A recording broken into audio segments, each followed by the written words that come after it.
राम राम मंडळी, कलम 302 व्लॉग या आपल्या मराठी चॅनलमध्ये आपलं स्वागत आहे. तुम्ही कधी ऐकले का बाबा गड्याला गडी लागल्यावर पोरं झालेली किंवा गडी गाभण राहिलेला होत नाही ना? हां, म्हणजे निसर्ग वेगळा आणि माणूस वेगळा असा प्रकार आहे. आजची स्टोरी शिरूर तालुक्यातील, पूर्वी गोड नदी म्हणायचे, पुणे जिल्ह्यातला एक तालुका शिरूर. आणि त्या शिरूरमध्ये एक शिरूर संपलं म्हणजे मुळात शिरूर शहरच त्या नदी काठावी गोड नदीवर. नदीच्या पलीकड दानेवाडी, तालुका बदलला श्रीगोंदा, जिल्हा अहिल्यानगर. दानेवाडीचं संपूर्ण पार मीठपीठ काय लागलं की बा शिरूरलाच जायचं. आता मग तालुका ठिकाणी 50 किलोमीटर कोण जाईन का? नाही जात. ती जवळची जवळ आपलं, फक्त नदीमध्ये कायदेशीररित्या तिकडे वेगळा तालुका श्रीगोंदा, इकडे शिरूर असा परिसर. मुलांचं शिक्षण झालं, काय घेणं देणं झालं, दुखणं बाणं झालं, दवाखान्यात माणूस शिरूरलाच संपर्क सगळा त्या दानेवाडीचा. दानेवाडीचं जे पोलीस स्टेशन आहे अधिकृत ते बेलवंडी पोलीस स्टेशन, तिथून 40 किलोमीटर लांब आहे महाराज. हा, आणि शिरूर पोलीस स्टेशन जवळ, पण कायद्याचा भाग असतो. ही घटना कुटुंब आहे दानेवाडीतलं. आणि आज आपल्याला चर्चा करायची माऊली गव्हाणे मर्डर केसवर. माऊली गव्हाणे हा जो पोरगा आहे गोपाळ समाजातून येणारा, आता ती महाराष्ट्रात कुठं किती ते मला माहीत नाही, पण आमच्या भागामध्ये म्हणजे गावोगाव 4-2 घरं, कधी 10 घरं असं आहेत. म्हशी पाळण्याचा व्यवसाय त्यांचा जास्त करून. म्हशी पाळायचे आणि शरीर सौष्ठव म्हणजे समजा कुस्ती क्षेत्र झालं किंवा एक तब्येतवान बॉडी, व्यायाम याची आवड असणारा हा समाज. गरीब समाज, असं काय प्रत्येकाला कोणाला 10-20 एकर बागायची जमीन नाही, काय नाही, पण असं चाललेलं त्यांचं सगळं. विषय असा आहे की हा जो माऊली गावाने हा पोरगा हिंदुत्व जपणारा होता. ही सगळ्यात महत्त्वाची गोष्ट. त्याला आपल्या धर्माविषयी, हिंदू धर्माविषयी इतका आदर आणि प्रेम होतं की ज्या दिवशी 6 मार्च या रोजी जी घटना घडली त्याच्या आधी 5 मार्चला हा पोरगा 4-2 मित्रांच्या बरोबर पुण्याला गेला. कशाला? छावा चित्रपट पाहायला.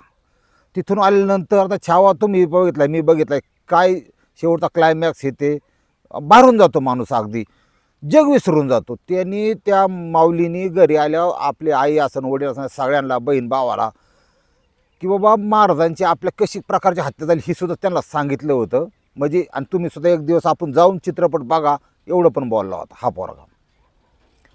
आणि अल्लड वय 17चा पोरगा, 17 वर्षाचा, 12वीचं वर्ष, आता फेब्रुवारीत परीक्षा चालू होत्या. आता ही विषय असा आहे की ही सगळं चाललेलं असताना तुमचं पोरगं काय, माझं काय, किंवा हा माऊली काय, पोरगं असं 24 तास घरात नाही थांबून ठेवता येत. ध्यानात ठेवा. त्याला ते ठराविक वय झालं की 4-2 मित्र राहत्यातच त्याची. काय मनातलं बोलायचं, इकडं थोडं मोबाईलवर ही बघायचं, ही सगळ्या घरोघरी कोणी शाजूक नाही जगात, तुम्हाला सांगतो. जे कोण जर म्हणत असा ना माझा पोरगाला दुरीत, अजिबात दुरीत नसतं तो. त्याला मित्र हे असतातच. आणि मित्र असणं हे काय वाईट नाही. 4 चौघात जाणं हे बी चांगले, कारण समाजाचं नॉलेज मिळतं. जे आईवडील देऊ शकत नाही, जे शिक्षक देऊ शकत नाही, त्या चांगल्या आणि वाईट गोष्टी समाज देतो. आणि पोरं त्या समाजात वावरत असतात. फक्त काय घ्यायचं आणि काय सोडून द्यायचं ज्याची त्याला कळलं पाहिजे. हा माऊली दानेवाडी म्हणजे गव्हाणे कुटुंबीय बरेच तिथं बावखीच. त्या बावखीतला एक मुलगा आहे सागर गव्हाणे. आणि ही सगळी 21च्या आतली पोरं आहे. ध्यानात ठेवा. 21 वर्ष म्हणजे कायदेशीरदृष्ट्या कोणी असा परिपक्व नाही. वय कमी म्हणलं ना की बुद्धी कमी, माझं म्हणणं आहे. अक्कलदा आडी यायला टाईम लागतो. अक्कल ही समाजात राहून, अक्कल ही आईवडिलांचं कष्ट पाहून घेतली जाते. ही मुलांनी घेतलं पाहिजे. हां, आईवडील 4 रुपये साठवून तुम्हाला पैसे पुरवतात, कपडे पुरवतात, बूट पुरवतात, मोटरसायकल पुरवतात, पेट्रोलला पैसे पुरवतात, बॅलन्स टाकतात, याचा अर्थ ती मूर्ख नाहीत. त्यांना बिचाऱ्यांना असं वाटतं की बाबा आपल्या पोराने आपल्यापेक्षा थोडंसं व्यवस्थित जगलं पाहिजे, आमचा काळ वेगळा होता, आणि त्याचा गैरफायदा नेमकी पोरं घेतात. पण हा माऊली दुरीत होता, सगळ्यात मध्ये शुद्ध शाकाहारी होता. हा, माळकरी पोरगा, थोडी अध्यात्माची आवड त्याला, भजन कीर्तन कुठं असले जाऊन बसायचं, 17 वर्षाचा पोरगा. आणि अशा प्रकारे ह्यांनी त्याच्या गावामध्ये एक दिवस त्याच्याच बावखीतला पोरगा दुसरा सागर गव्हाणे आणि शुभम मांडके, ती ही गावातलीच पोरं सगळी, ह्या दोघांचे अनैसर्गिक संबंध किंवा त्याला आपण गे मानता किंवा त्यांचे समलिंगी संबंध, मराठी शब्द चांगला आहे तो समलिंगी, ह्याच्या त्यांनी पाहिल्यानंतर ह्या दोघांना कळलं की बा यांनी पाहिल्यात अजून आत्ता केस क्रॅक झाली काल इतकी अजून माहिती खरी येणे बाकी कुठली ते सांगतो तुम्हाला. ते पाहिल्यानंतर ही शारीरिक संबंध म्हणजे काय चीज आहे नैसर्गिक कोणते एक पुरुष एक स्त्री हे समजू शकतो आपण. पोरगी पळून गेली, पोराने पोरगी पटावली, पोरगांनी हे समजा नैसर्गिक झालं काही कवायना. पण ह्या जगामध्ये माणसाची जी 3 रूपं आहेत स्त्री पुरुष आणि तृतीयपंथी प्रत्येकाला भावना आहेत, प्रत्येकाला मन दिलं आहे, मेंदू दिलं आहे. ही कायदेशीरदृष्ट्या कायदा सपोर्ट करतो या गोष्टीला. लक्षात घ्या की ज्याला ज्याच्याशी शारीरिक संबंध ठेवायचे वाटतं ते करू शकतात असं कायदा म्हणतो. बऱ्याच केसेस कोर्टात पेंडिंग येत आहे सर्व. लिंग बदल करणारे लोक आहेत. 2 मुली लग्न करतात त्यातली एक मुलगी संप्रेरक इंजेक्शन घेऊन पुरुष बनू शकते. इतकं ॲडव्हान्स जग झालं आहे ती तुम्हाला आतलं कळायचं नाही. जस्ट त्याच्या मनाचा विषय. मग थोडक्यात काय तुम्ही तुमच्या मनाचे मालक आहेत. तुम्ही ठरवलं ना की निरोगी राहायचं, छान व्यायाम करायचा, आईवडिलांची सेवा करायची, बेस्ट एकदम प्रपंच करायचा आणि 80-90 गाठायचा प्रयत्न करायचा वयाची बरं का तुम्ही करू शकता. तुम्ही ठरवलं ना बिअर प्यायची, दारू प्यायची, किडनी खराब, लिव्हर खराब, चुंगी पण खराब, ती फक्त मग त्यासाठीच. ती बायको लोकाखाली वाटलं, व्यसनी, कुणी कुणाला मारते, कोण काय, ही तुमच्याच म्हणावे ना. तुम्ही तुमच्या जीवनाशील पार कसं जगायचं आपले आपण ठरवायचं. हां, तुम्ही ठरवलं की बाबा पुढून मोठी ट्रक आली 50 टनाची त्याच्या खाली उडीच मारतो, कोण अडवणार आहे का? त्याला म्हणजे आत्महत्या. हां, आत्म्याला सुद्धा मुक्ती मिळत नाही. लाईफमध्ये सगळं करायचं, आत्महत्या नाही करायची. आपल्या मनाचा मालक आहे. तसं न्यायव्यवस्था अशी सांगते की त्याच्या मनाने त्याला काय आवडतं तसं त्यांनी राहावं. फक्त त्यात अल्पवयीन वगैरे कायदे त्याचं हे करून तुम्ही जर सज्ञान असाल तर गोष्ट वेगळी आहे. आणि ह्याच्यात संमती असावी. कुणीतरी विरोध आहे आणि कुणीतरी जबरदस्ती करते ना त्याला कायदा आहे. त्याला मग रापकावत्यात धरून पोलिस बी आणि सजा बी तुरुंगात टाकीत्यात. हां, जर्मलच्या ताटलीत खायला. तुम्हाला कळायचं नाही त्यातलं. ही कसं आहे, ही जी दोघं जण आहे सागर गव्हाणे, शुभम मांडके यांचं जे काय आहे ते किती प्रगल्भन असते. माझं अंदाज असा आहे की कारण ती 21 पूर्ण नव्हती की पाहिलंय त्यांना हे सगळं माहीत असेल किंवा ह्याची कायदेशीर प्रोसेस काय किंवा ह्याचं आपण करतो योग्य आहे का अयोग्य आहे असं काय नसतं जगात. काय तुम्ही करता पण त्याची जगात वाच्यतावर का समाज नाही स्वीकारत ही गोष्ट. ही पण सत्य आहे. समाज अजिबात अशा प्रकारचे समलिंगी भले तो 2 मुलींचे असत्यान, 2 महिलांचे असत्यान किंवा 2 ह्याचे असत्यान. हां, आता कसं आहे तुम्हाला आतली गोष्ट सांगतो. एक शेकडो फोन येतात. एका 10वीच्या मुलीने फोन केला, रडत होती 10-15 मिनटं XYZ ठिकाणावरून. म्हणली विषय एवढा अवघड आहे की मी सांगू कसं, रडायची. म्हणलं काहीतरी 10वीची मुलगी म्हणल्यावर तारुण्यात पदार्पण केलं, कुणीतरी छेड काढली काय, कोण शिक्षक त्रास देतोय का, कोण मुलगा त्रास देतो का, घरचेच कोण त्रास देतात विचारलं पाहिजे. थोडी गोडी घेऊन त्याला विचारलं, बाळा म्हणलं काही सांग. तिने काय सांगितलं फार बाई ना का. तिने काय म्हणली माहिती आहे का, म्हणली माझ्या शेजारची बाई आणि माझी आई यांचे शारीरिक संबंध आहेत. धक्कादायक. आणि पाहते कोण 16 वर्षाची मुलगी 10वीची. मग त्या आईला अक्कल नसून आहे का की बाबा आपलं आपण जे म्हणजे मुलांच्या नजरेत अशी ही दुनिया आहे बघा. हे असलं प्रकार घडतात दुनिया लोकांना माहीत नसतं. मग तिचं सांत्वन केलं आणि कुठल्याही प्रकारचा विरोध करू नको, ती गोष्ट विसरण्याचा प्रयत्न कर हे मी सांगितलं. आणि लक्ष अभ्यासावर केंद्रित कर. बाकी काही आहे ते चालते चालून देतात. आपण काय करू शकणार त्या गोष्टीला. जस्ट त्याचा मनचा प्रश्न आहे. असा प्रकार यांचं जरी हे दोघांचं काही होतं ना तरी त्या जो मयत आहे माऊली त्या माऊलीने ते पाहिलं होतं. ती 17 वर्षाचं पोर. त्यांनी तो काय विषय कुठंच बोलला नाही काय नाही, जाऊन द्या मरून द्या असं तसं ते त्याच्या नादात आपलं. पण ह्या दोघांना असं वाटलं की बाबा हा समाजात आपली जर वाच्यता घेत आपली किती बदनामी होईल, लोक काय म्हणतात, या गोष्टीचं त्यांनी प्रेशर घेतलं. म्हणले असं करू, याला आपण संपवून टाकू. 6 तारखेला त्यांनी 6 मार्चची तारीख निवडली आणि स्वतः फोनवर न करता कारण त्यांना वाटलं आपण फोन डायरेक्ट जर केला मावलीला तर पोलिसाला सापडू शकतो आपण, त्याचं हत्या करायची मानल्यावर. मग 6 तारखेला त्यांनी बारकाली खेळणारी पोर असा कोणाकडे मोबाईल त्याच्यावरून व्हॉट्सअपवर फक्त एक मेसेज टाकला त्याला व्हॉट्सअपचा वापर करून की तुला पार्टी देतो, इथं ये. एखादी ठराविक जागा त्या गावातली. ते आला.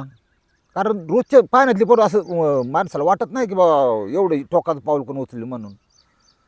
मग ह्यांनी तो मेसेज पण डिलीट केला आणि उचलला त्याला. उचलला तर खरं काय बाकी आहे नाही तुम्हाला सांगतो की त्याचे बॉडीचे 2 टप्प्यात विभागणी केली त्यांनी. आणि कापल्या कसं लाकडं कापायचा कटर असतो बघा मोठा, त्यांनी बॉडी कट केली. आता पोलिसच्या तपासणीमधून पोलिसांच्या काही गोष्टी निष्पन्न होतील भविष्यात किंवा नाही झाल्या तरीच हरकत नाही. पण त्याला मारायचाच होता ना, केस संतोष देशमुख टाईप वाटते मला ही. म्हणजे कसं की बाबा हाल करून मारायचं नाही. संतोष देशमुखला त्यांनी 2 गोळ्या घातल्या असत्या तर ते 1 गोळी डोक्यात घातली तसं मारायला पाहिजे होता. म्हणजे पाहिजे नव्हता होता. पण तुम्ही आपण हाल करून कोणाला मारायचं नाही हो, असा विषय. 2 पाय 2 हात मुंडकं वेगळं कट केलं, नुसतं दोडी वेगळं, इतकी भयानक पद्धतीने कटरने. आणि 2 पोती त्याची, एक दाडाचं सेपरेट पोतं आणि दुसरं पोतं वेगळं. विठ्ठल मांडगे याच्या विहिरीत एक पोतं टाकलं, दुसरं पोतं दाडाचं ते दुसऱ्या विहिरीत टाकलं, अर्धी बॉडी. आणि मग सगळं बघायला आरोपी बी ते गावकऱ्याने विषय मनाव घेतला. बावकी आहे सगळी, चुलतं पुतणं अमकं तमकं. पोरं कुठं गायब, पोरं कुठं. त्यांनी ते नदी पात्र शोधून काढलं. काय कुठला प्रेमाचा अँगल आहे का कुठलं, मनात काय बी येतं. मन चिंते ते वैरण चिंते. गावकऱ्यांनी अन्न पाणी अक्षरशः पण ते तरुण मंडळ झालं सगळ्यांनी इतके त्यांनी मनावलू शकत की माऊली शोधून काढायचा. पण त्यांना काय कुठं गावाला ऊसाची शेत होतं त्यांनी चाळून काढली. एका विहिरीत त्या शेतकऱ्याला एक पोतवर आल्यावर दिसलं बा, त्यात दगड बारलेली ही ती होतच. त्यांनी ते निदर्शनास आणून दिलं पोलिसांच्या. आता इथं कायदेशीर अडचण तयार होती. गुन्हा दाखल शिरूर पोलीस स्टेशनला केला.